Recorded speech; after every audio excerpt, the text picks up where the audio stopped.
পরিস্থিতির মধ্যেও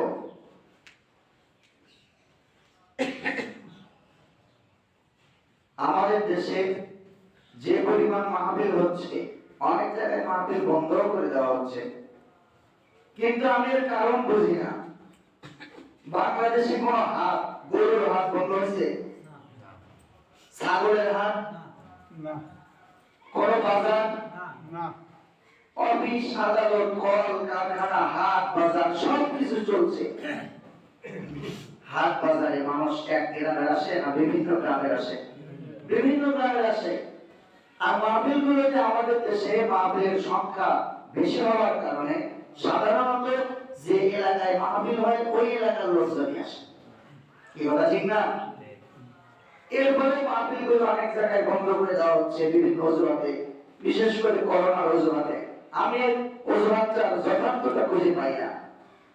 মানুষের ব্যাপক আগ্রহ, ব্যাপক চাহিদা কোরআনের কথা শুনতে, কিন্তু কোরআনের অজুহাতে, এটা একটা অজুহাত, খোলা যুক্তি, তাছাড়া আর কিছু না। আমি গত কয়েকদিন আগে এক জায়গায় বলেছিলাম যে আপনারা মাহফিলের আয়োজন করেন, মাহফিলের আয়োজন আপনারা করতে থাকুন। প্রশাসন যদি আপনাদের কাছে আসে আর বলে যে তোমাদেরকে করোনা ধরবে, তাহলে আপনারা বলবেন যে মাহফিল করার আগে আমরা 4-5টা হাত করে তারপরে আসছি। করোনা যদি ধরারই থাকে তো ওইখান থেকে ধরবে, হাতটা সব বন্ধ করে দাও, তারপরে মাহফিলের কাছে আসো। গরুর হাত চলবে, ছাগলের হাত চলবে, অফিস চলবে, আদালত চলবে, শুধু করোনার কারণে মাহফিল চলবে না, এটা কেমন কথা? আপনারা তো এক জায়গায় আছেন, আমি বেশ কয়েকটা জেলা সফর করছি আলহামদুলিল্লাহ এই কয়েকটা দিনে। ওখানে গিয়া যত ভয় প্রশাসনে, জনগণের মরার কোনো ভয় নাই। আমি গাইবান্ধাতে গিয়ে বলছিলাম যে শোনো, করোনা প্রায় কয়েক মাস হয়ে গেল, বেশ কয়েক মাস, এখন বছর আসবে ঘুরে। আপনাদের এলাকায় গত বছর কতজন মানুষ মারা গেছে? তারা বলবে যে এই 50-60 জন হবে। তো বললাম যে এবার করোনা, এই করোনায় আপনাদের এই এলাকায় এই গত 8 মাসে 7 মাসে গত কয়েক মাসে কতজন মানুষ মরছে? কয়টা আগের মতোই করোনার কারণে মারা নাই? তোমার অ্যান্সার দিল যে না। আমি বললাম যে আজরাইল হয়তো আপনাদের এখানে আসার ঠিকানা পায় না। চিন্তা করুন, গত বছর যতজন মানুষ মরছে না, ওই এলাকার মানুষজন বের হয় নাই, হাট বাজার ঘাট সবকিছু তো তারা স্বাভাবিক করছে। এরপরে হায়াত দিয়েছেন কে? হায়াত মওতের মালিক যেহেতু আল্লাহ, তাই হায়াত যতদিন আছে ততদিন মানুষ পৃথিবীতে থাকবে।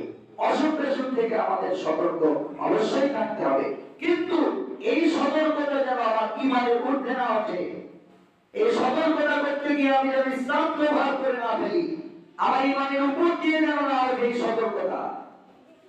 কথা বুঝতে পেরেছেন? দ্বিতীয় নম্বর কথা, গত সপ্তাহে এটা একটা প্রাসঙ্গিক আলোচনা। গত সপ্তাহে যে আলোচনা হচ্ছিল যে কোরআন যদি পৃথিবীতে কেউ মানে, তাহলে আখিরাতে শান্তি পাওয়ার আগে শান্তি কোথায় হবে? একটু জোরে বলুন, আগে শান্তি কোথায় হবে? তার একটা নজির, একটা দৃষ্টান্ত দিয়েছিলাম, মনে আছে আপনাদের? সিদ্দিক আকবরের জামানায় ফারুক আজম বিচারপতি 2 বছরের ভিতরে একটা মামলাও দায়ের হয়নি। কত শান্তিপূর্ণ সমাজ! কোরআন শুধুমাত্র তার বক্তৃতা দিয়ে নয়, বাস্তবতা দিয়ে গোটা পৃথিবীকে দেখিয়ে দিয়েছে। এই কোরআনুল কারীম আমাদের মাঝে কিভাবে দাওয়াত দেয়, শান্তির দাওয়াত কোরআনুল কারীম কিভাবে আমাদেরকে দেয়, জান্নাতের দাওয়াত আমাদেরকে কি করে দেয়, জাহান্নাম থেকে বাঁচার রাস্তা কি করে দেখায়, কোরআন থেকে আমাদেরকে শুনতে হবে। আল্লাহ সুবহানাহু ওয়া তাআলা কোরআনুল কারীমের মধ্যে বলেন, গোটা দুনিয়ার মানুষের মুক্তির পথ হলো 2টি। কয়টি? 2টি। দুনিয়ার সমস্ত মানুষের মুক্তির পথ 2টি, একটা হচ্ছে ঈমান আর একটা হলো আমল। প্রথমটির নাম দ্বিতীয়টির নাম আমল।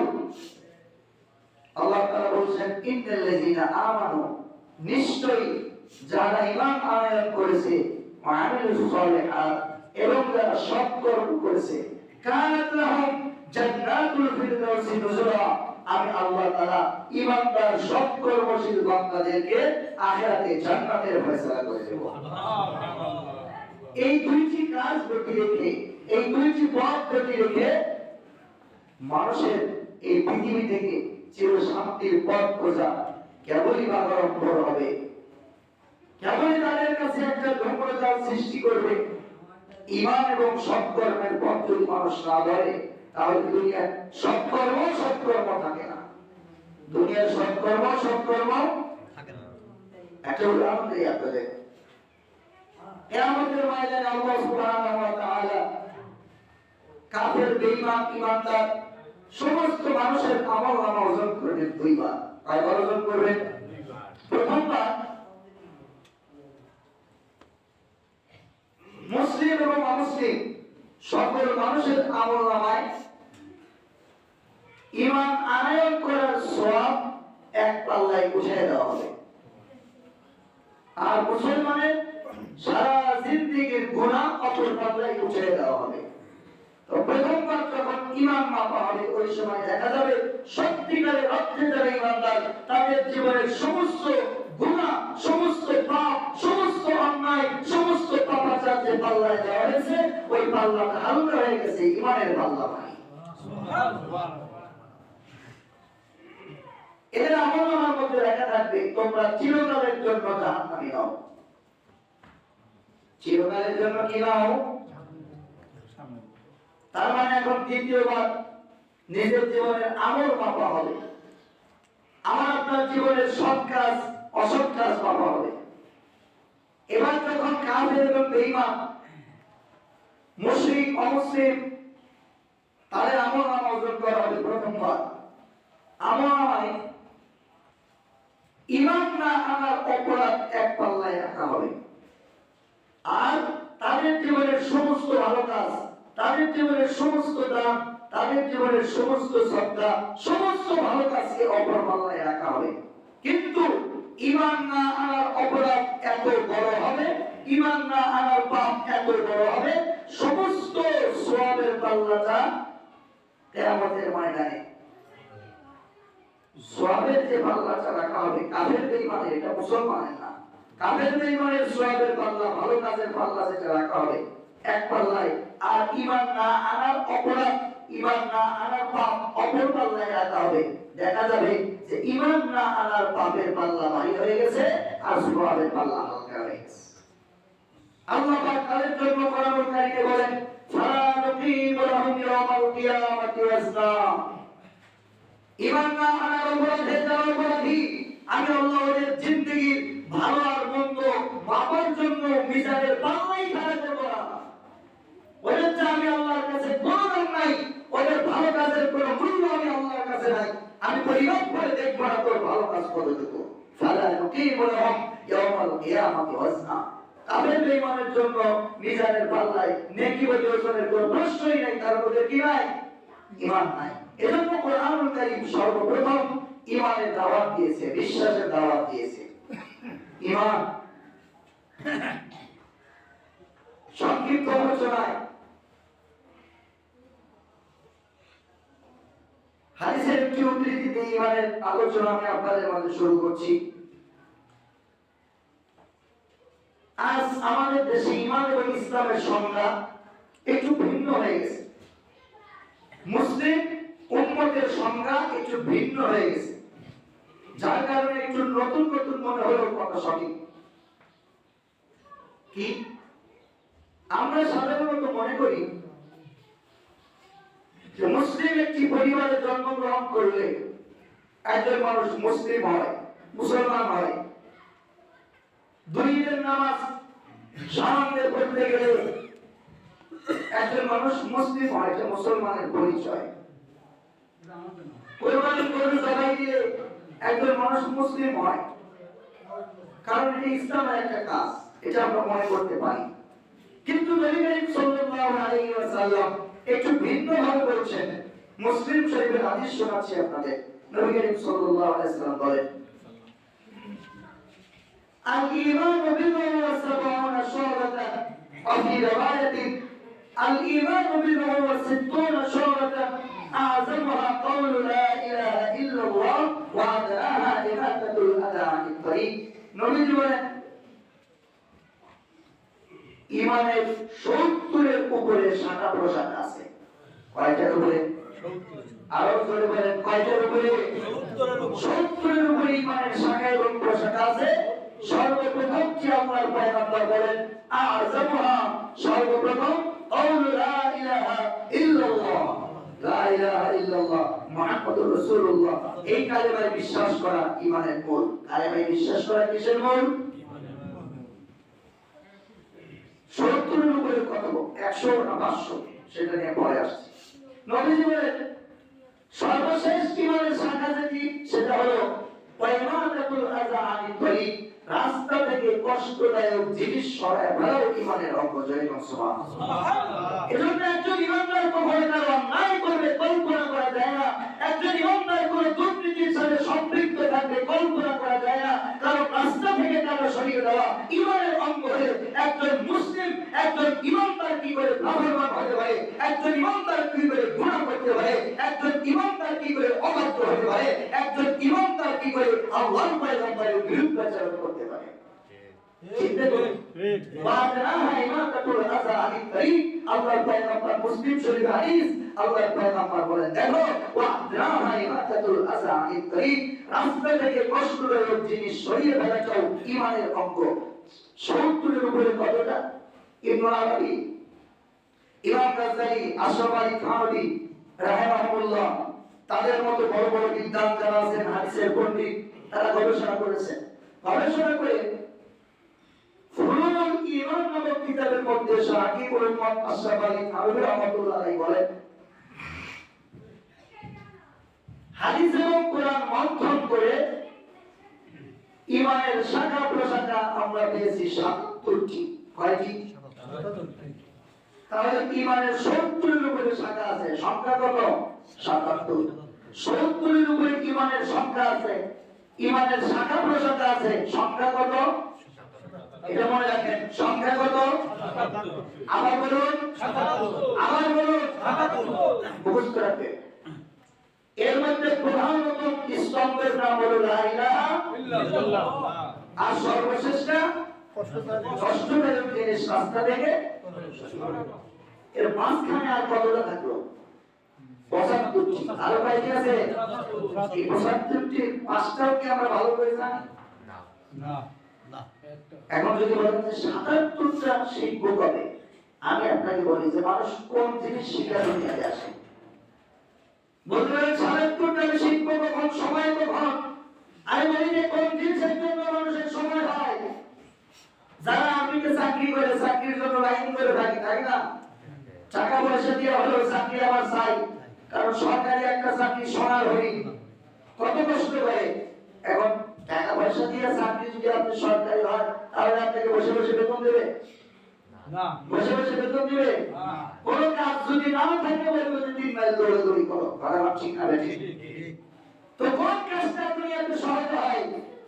একটা চাকরির জন্য যদি আপনি কষ্ট করতে পারেন, যে ঈমানের বদলে আল্লাহ সুবহানাহু ওয়া তাআলা বলেন, ইন্নাল্লাহ আশতারা মিনাল মুমিনিনা আনফুসাহুম ওয়া আমওয়ালাহুম বিআন্না লাহুমুল জান্নাহ।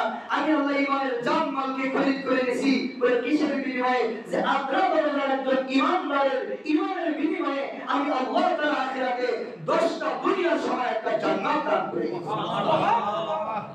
চিন্তা করুন ঈমানের কি দাম। এর জন্য আপনি কি কষ্ট করেছেন? এর জন্য কয়েকটা মিনিট জীবনের ক্ষয় করেছেন, কতটুকু সময় আপনি ব্যয় করেছেন, দিনের 24 ঘন্টার 5 ঘন্টা আপনি ব্যবহার করেছেন ঈমান শেখার জন্য। 73টা শাখা, 77টা শাখা, 75টা শাখা, যাই বলুন 70 এর উপরে সর্বোচ্চ 77টা শাখা শিখতে আপনার দিন 2টা করে শেখেন, তাহলে সময় লাগবে মাত্র 35 দিন। 35 দুগুণে কত হয়? 70। আচ্ছা ধরেন 37 দিন। 37 দিন খুব বেশি দিন না। 37 দিন মানে 24 ঘন্টা 37 দিন নয়, দিনে 1 ঘন্টা, দিনে কয় ঘন্টা? তার মানে 37 ঘন্টা। কারণ দুইটাই মানে শাখা শিখতে কখনো 24 ঘন্টা লাগে না। এই দিন মানে দিনের 1 ঘন্টা মানে পুরো দিন। আপনি যদি 1 ঘন্টা সময় দেন ইমাম শেখার জন্য, আশরাফ আলী থানভী রহমাতুল্লাহি আলাইহি বলেন, আশরাফ আলী থানভী রহমাতুল্লাহি আলাইহি বলেন, এটা বলে শুরু করছে। আশরাফ আলী থানভী রহমাতুল্লাহি আলাইহি বলেন যে আমাদের দেশের মানুষ মনে করে যে ইমানের 77 শাখার 1 শাখাও যদি আমার মধ্যে না পাওয়া যায়, মুসলিম পরিবারে আমি জন্মগ্রহণ করেছি বলে ইসলামের কিছু আনুষ্ঠানিকতা আমি পালন করে বলে আমি মুসলিম মনে করে। এরকম হাজারো মানুষ আছে না? আছে, হাজারো মানুষ আছে। আমরা যারা ইমান ইসলামের পথে আছি, আমরা ইমান ইসলামকে কতটুকু পূর্ণতায় পৌঁছাতে পেরেছি এটা আমাদের দেখার বিষয়। এটা অন্য কাউকে আমরা না তাকাই, নিজের দিকে নিজে তাকাই, আমি আমার দিকে তাকাই, আপনি আপনার দিকে তাকান। একটা উদাহরণ শুনুন। মনে করুন যে মসজিদের এই পিলার, মাঝখানে যে পিলারটা আছে এটা মেইন খুঁটি,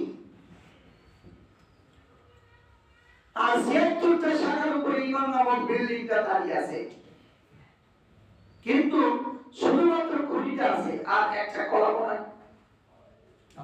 আর কিছুই নাই। মনে করেন যে কিছুই নাই। এই যে এখানে যে ভীমগুলি দেওয়া হয়েছে, একটা ভীমও নাই। মাঝখানে যে রড দেওয়া হয়েছে, রডও নাই, সিমেন্ট নাই, বালুও নাই, শুধুমাত্র আছে একটা খুঁটি। এরপরেও যদি বলে যে মসজিদের বিল্ডিং কমপ্লিট, এটা কি বুদ্ধিমানের কথা না পাগলের কথা? কোন বুদ্ধিমান মানুষও যদি এটা বারবার বলে তাহলে বলতে যে বুদ্ধিমান বোকা, কথা ঠিক না? কারণ নাই তো কিছু, আছে শুধুমাত্র একটা পিলার। এরপরেও তুমি বলো যে এটা বিল্ডিং এটা কেমন করে হয়? আশরাফ আলী থানভী রহমাতুল্লাহি আলাইহি বলেন ঠিক এরকম আমার ভিতরে ইমানের শুধুমাত্র লা ইলাহা ইল্লাল্লাহ কলেমার বিশ্বাস আছে। এই কলেমার বিশ্বাস আছে তাও পরিপূর্ণ না। কারণ কি? লা ইলাহা ইল্লাল্লাহ মুহাম্মাদুর রাসূলুল্লাহ সাল্লাল্লাহু আলাইহি ওয়াসাল্লাম কালেমার দুইটা অংশ। কয়টা অংশ? দুইটা অংশ। দুই অংশের প্রথম অংশ লা ইলাহা ইল্লাল্লাহ ৬টা অর্থ আছে। কয়টা অর্থ আছে? কালিমায়ে তাইয়্যিবার প্রথম অংশ লা ইলাহা ইল্লাল্লাহ অর্থ কয়টা? ৬টা। আর দ্বিতীয় অংশ মুহাম্মাদুর রাসূলুল্লাহ অর্থ হলো দুইটা। ৬ আর ২ কত হয়? তাহলে ওই ৭৭ শাখার প্রথম শাখা লা ইলাহা ইল্লাল্লাহ ভিতরেই আছে ৮ অর্থ। ঈমান কত সুন্দর! এজন্য ঈমানে মুজমাল নামে একটা দোয়া না, ঈমানে মুজমাল নামে একটা ঈমান আমরা সেবার আপনার আয়াতের মধ্যে বসে না বসি। ঈমানে মুজমাল হলো ইন কেস অফ এমার্জেন্সি। যতক্ষণ পর্যন্ত আমি এটা না শিখতে পারছি ততক্ষণ পর্যন্ত আমাকে কি বলতে হবে? ৭৭ শাখা হয়তো আপনার ৭০ বছর বয়স, আপনি জানেন না। আপনি যুবক মানুষ, এতদিন ইসলাম সম্পর্কে এভাবে জানেননি, তাই আপনি ৭৭ শাখা সম্পর্কে জানেন না। সবিস্তারে আপনার কাছে কোনো আলোচনা আপনার কাছে আসেনি, আপনি জানেন না। এজন্য কথাটা সহজ। যতদিন এই ফরজ ৭৭ শাখা আমি না শিখতে পারছি, কমপ্লিটলি যতদিন আমি না শিখতে পারছি ততদিন আমাকে ঘোষণা করতে হবে আমানতু বিল্লাহি কামা হুয়া, আমি আল্লাহর উপরে ঈমান আনয়ন করিলাম যেমন আমার মাওলা, যেমন আল্লাহ আছেন তেমনই। আমানতু বিল্লাহি কামা হুয়া বিআসমাইহি ওয়া সিফাতিহি, তার সমস্ত নাম এবং গুণের সাথে। এখন নাম যা আছে সেগুলো সহকারে আল্লাহর প্রতি বিশ্বাস, গুণ যা আছে সেগুলো সহকারে আল্লাহর উপরে বিশ্বাস। নাম কি আর গুণ কি আমরা কি কখনো জানতে হবে? কিন্তু যতদিন পর্যন্ত যারা আনকমপ্লিট থাকবে, অসম্পূর্ণ থাকবে, ততদিন আমার ঘোষণা কি থাকবে? যে আমি আল্লাহর উপরে ঈমান এনেছি তার নাম এবং গুণ সহকারে। দ্বিতীয় নাম্বার, এই কথাটা সবচেয়ে গুরুত্বপূর্ণ, ওয়া কাবিলতু জামিআ আহকামিহি। এখানে আমাদের সব উল্লেখ হয়ে যাবে, সব উল্লেখ হয়ে যাবে। মুসলিমের পরিচয় উল্টে যাবে, ইসলামের পরিচয় আমার কাছে উল্টে যাবে। আমি যে মুসলিম বিশ্বাস করতে কষ্ট হবে। ওয়া কাবিলতু জামিআ আহকামি সহজ কথা নয় যে মুসলিম সে ঘোষণা দিলে যে আল্লাহর উপরে তার নাম এবং গুণের সাথে আমি যে আল্লাহর উপরে বিশ্বাস করেছি, একত্ববাদের ঘোষণা দিয়েছি যে আমি একত্ববাদে তাওহীদবাদী একজন মুসলিম আল্লাহ তাআলার গুণ এবং সিফাতের উপর বিশ্বাস করি। এই বিশ্বাসের দাবি হলো ওয়া ক্বাবিলতু জামিআ আহকামিহি, যা আল্লাহর উপর আমি মেনেছি ওই আল্লাহর সমস্ত বিধিবিধান আমি সানন্দে গ্রহণ করিলাম। সানন্দে কি করিলাম? গ্রহণ করিলাম। বাধ্যবাধকতার সাথে নয়, সানন্দে, নিজের ইচ্ছায়, সজ্ঞানে, স্বেচ্ছায়, আনন্দ চিত্তে। যত বিধান আছে সব বিধান আমি মানিয়ে নিলাম। ওয়া ক্বাবিলতু জামিআ আহকাম, মেনে নিলাম। এখানে একটা শব্দ আছে কবুল। কি শব্দ আছে? কবুল। এই কবুল শব্দটার ইসলামে এতই দাম, এতই গুরুত্ব, এতই মর্যাদা। একটা সম্পর্ক অচেনা দুইজন মানুষের সাথে, একজন নারী এবং একজন পুরুষের সাথে অচেনা সম্পর্ক, অচেনা মানুষ, সম্পর্ক স্থাপন হয়, ভরণ পোষণের দায়িত্ব তার কাছে আসে, সুযোগ সুবিধা দেখার দায়িত্ব তার কাছে আসে, তার সুখ-দুঃখের সমস্ত দায়িত্ব একজন পুরুষের উপরে আসে নারীর ব্যাপারে, শুধুমাত্র কবুল শব্দ বলার দ্বারা। কিসের বলার দ্বারা? কবুল শব্দ বলার দ্বারা।